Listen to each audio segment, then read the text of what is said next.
Beating up over the thing to remember. The scene starts to crumble to the sound of the drums. Oh boy, there ain't no need to fight the silent ring. It ain't no big thing, just show her a little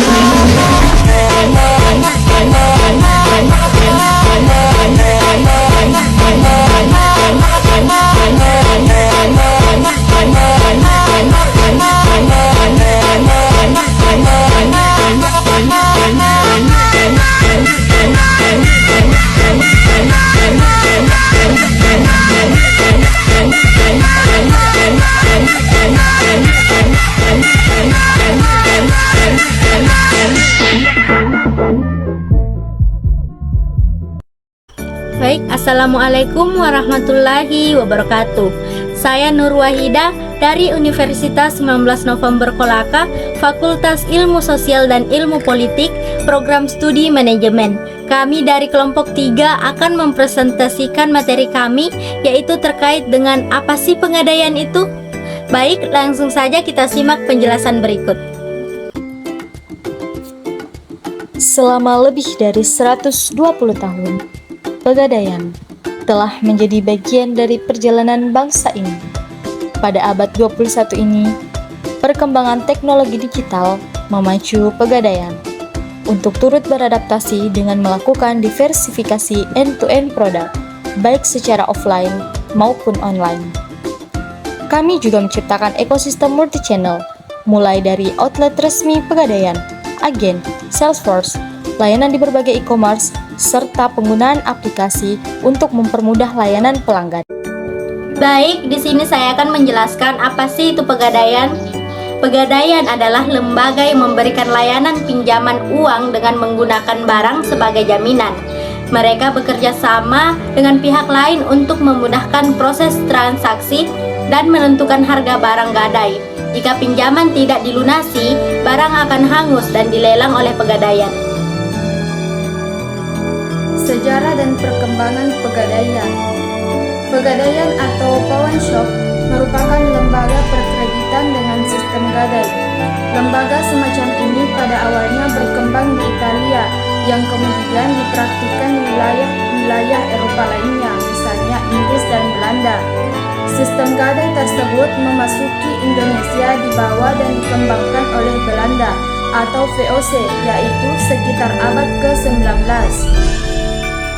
Bentuk usaha Pegadaian di Indonesia berawal dari Bank Van Lening pada masa VOC yang mempunyai tugas memberikan pinjaman uang kepada masyarakat dengan jaminan gadai. Sejak itu, bentuk usaha Pegadaian telah mengalami beberapa kali perubahan sejalan dengan perubahan peraturan-peraturan. Pada mulanya, usaha Pegadaian di Indonesia dilakukan oleh pihak swasta.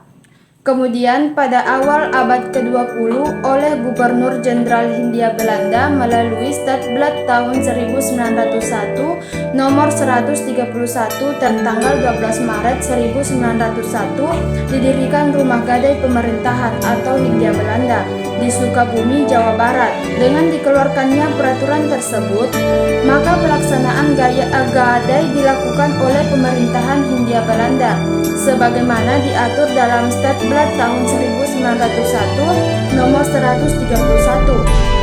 Selanjutnya, dengan Statblad 1930 nomor 266, Rumah Gadai tersebut mendapatkan status dinas Pegadaian sebagai perusahaan negara dalam arti Undang-Undang Perusahaan Hindia Belanda atau Lembaran Negara Hindia Belanda 1927 nomor 419. Pada masa selanjutnya, Pegadaian milik pemerintah tetap diberi fasilitas monopoli atas kegiatan Pegadaian di Indonesia. Dinas Pegadaian mengalami beberapa kali perubahan bentuk badan hukum, akhirnya pada tahun 1990 menjadi perusahaan umum. Pada tahun 1960, Dinas Pegadaian berubah menjadi perusahaan negara atau PN. Pegadaian pada tahun 1969, perusahaan negara Pegadaian diubah menjadi perusahaan jawatan atau Perjan Pegadaian. Dan pada tahun 1990, perusahaan jawatan Pegadaian diubah menjadi perusahaan umum atau Perum. Pegadaian melalui peraturan pemerintah atau PP nomor 10 tahun 1990 tanggal 10 April kantor pusat Perum Pegadaian berkedudukan di Jakarta dan dibantu oleh kantor daerah, kantor perwakilan daerah, dan kantor cabang. Tugas, tujuan, dan fungsi Pegadaian sebagai lembaga keuangan non-bank milik pemerintahan yang berhak memberikan pinjaman kredit kepada masyarakat atas dasar hukum gadai yang bertujuan agar masyarakat itu tidak dirugikan oleh lembaga keuangan non-formal yang cenderung memanfaatkan kebutuhan dan mendesak dari masyarakat.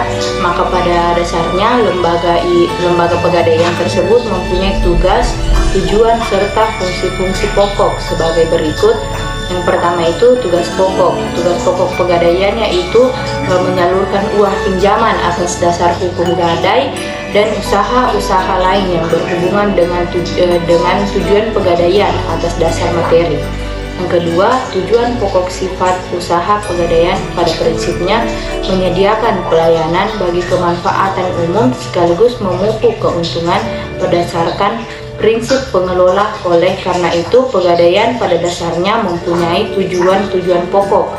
Yang pertama itu turut melaksanakan program pemerintah di bidang ekonomi dan pembangunan nasional pada umumnya melalui penyaluran uang pinjaman atas dasar hukum gadai.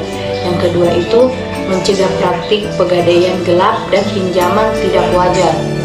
Fungsi pokok pegadaian. Fungsi pokok pegadaian itu yang pertama mengelola penyaluran uang pinjaman atas dasar hukum gadai dengan cara yang mudah, cepat, aman, dan hemat. Yang kedua, menciptakan dan mengembangkan usaha lain yang menguntungkan bagi pegadaian maupun masyarakat. Yang ketiga, mengelola keuangan, perlengkapan, kepegawaian, pendidikan, dan pelatihan. Yang keempat itu mengelola organisasi, tata kerja, dan tata laksana pegadaian. Yang kelima, melakukan penelitian dan pengembangan serta mengawasi pengelolaan pegadaian. Baik, hak dan kewajiban para pihak itu terbagi menjadi dua. Ada yang pertama hak dan kewajiban pemegang gadai dan yang kedua hak dan kewajiban pemberi gadai. Baik, yang pertama itu hak dan kewajiban pemegang gadai. Adapun hak pemegang gadai, yang pertama pemegang gadai berhak untuk menjual barang yang digadaikan, yaitu apabila pemberi gadai pada saat jatuh tempo atau pada waktu yang ditentukan tidak dapat memenuhi kewajibannya sebagai seorang yang berhutang. Sedang hasil penjualan barang jaminan tersebut diambil sebagai untuk melunasi hutang pemberi gadai dan sisanya dikembalikan kepadanya. Yang kedua, pemegang gadai berhak untuk mendapatkan penggantian biaya yang telah dikeluarkan untuk menjaga keselamatan barang jaminan. Yang ketiga itu, selama hutangnya belum dilunasi, maka pemegang gadai berhak untuk menahan barang jaminannya yang diserahkan oleh pemberi gadai. Adapun kewajiban pemegang gadai, yang pertama, pemegang gadai berkewajiban bertanggung jawab atas hilangnya atau merusaknya harga barang yang digadaikan jika itu semua atas kelalaiannya. Yang kedua, pemegang gadai tidak diperbolehkan menggunakan barang-barang yang digadaikan untuk kepentingan sendiri. Yang ketiga, pemegang gadai berkewajiban untuk memberitahu kepada pemberi gadai sebelum diadakan pelelangan barang gadai. Adapun hak dan kewajiban pemberi gadai, hak pemberi gadai seperti pemberi gadai mempunyai hak untuk mendapatkan kembali barang miliknya setelah pemberi gadai melunasi hutangnya. Adapun kewajiban pemberi gadai berkewajiban untuk melunasi hutang yang telah diterimanya dari pemegang gadai dalam tenggang waktu yang telah ditentukan termasuk bunga dan biaya yang telah ditentukan pemegang gadai. Kegiatan usaha pegadaian. Kegiatan usaha Perum Pegadaian pada umumnya meliputi dua hal, yaitu penghimpunan dana dan penggunaan dana. Penghimpunan dana. Dana yang diperlukan di Perum Pegadaian untuk melakukan kegiatan usahanya berasal dari 1. Pinjaman jangka pendek dari perbankan.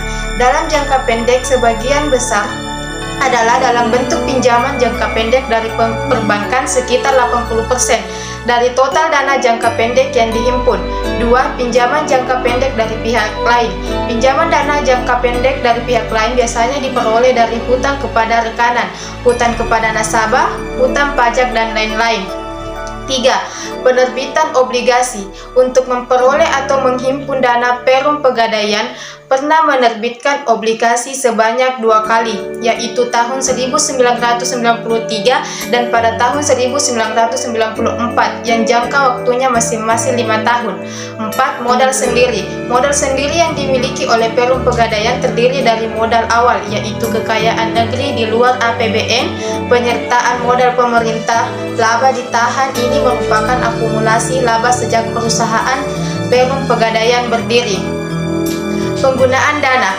Dana yang berhasil dihimpun akan digunakan untuk mendanai kegiatan usaha Perum Pegadaian.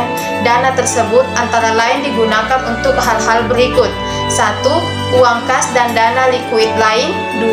Pendanaan kegiatan operasional. 3. Pembelian dana pengadaan berbagai macam bentuk aktiva tetap dan inventaris. 4. Penyaluran dana. 5. Investasi lain. Berakhirnya hak-hak gadai. Suatu perjanjian hutang piutang itu tidak ada yang bersifat langgeng, yang artinya perjanjian tersebut sewaktu-waktu dapat berakhir atau batal. Demikian juga dengan perjanjian gadai. Namun batalnya hak gadai sangat berbeda dengan hak-hak lainnya. Menurut Dahlan tahun 2000, bahwa hak gadai itu dikatakan batal apabila yang pertama, hutang piutang yang telah dibayar dan dilunasi. Yang kedua, barang gadai keluar dari kekuasaan pemberi gadai, yaitu bukan lagi yang menjadi hak milik pemberi gadai. Yang ketiga, para pihak tidak melaksanakan yang menjadi hak dan kewajiban masing-masing. Dan yang keempat, barang gadai tetap dibiarkan dalam kekuasaan pemberi gadai ataupun yang kembalinya atas kemauan yang berpiutang. Produk menawarkan pinjaman dengan jaminan barang berharga seperti emas, perhiasan, kendaraan, dan properti. Selain itu, Pegadaian juga menyediakan layanan tabungan emas, program investasi emas. Layanan dapat membantu seseorang mendapatkan uang pinjaman dengan memberikan barang berharga sebagai jaminan. Pelanggan biasanya mendapatkan waktu tertentu untuk membayar kembali pinjaman beserta bunga yang telah ditentukan. Jika pelanggan tidak membayar kembali pinjaman, maka perusahaan gadai akan memiliki hak untuk menjual barang jaminan tersebut untuk mendapatkan kembali uang pinjaman yang telah diberikan layanan. Dapat menjadi solusi cepat untuk mendapatkan uang tunai dalam situasi darurat atau ketika membutuhkan dana tambahan. Contoh penggadaian, misalnya gadai emas, di mana penggadaian dapat meminjam uang untuk menggunakan emas sebagai jaminan. Itulah tadi penjelasan dari materi kami. Lebih dan kurangnya mohon dimaafkan, sebab manusia tidak luput dari kesalahan. Wabillahi taufiq wal hidayah. Wassalamualaikum warahmatullahi wabarakatuh.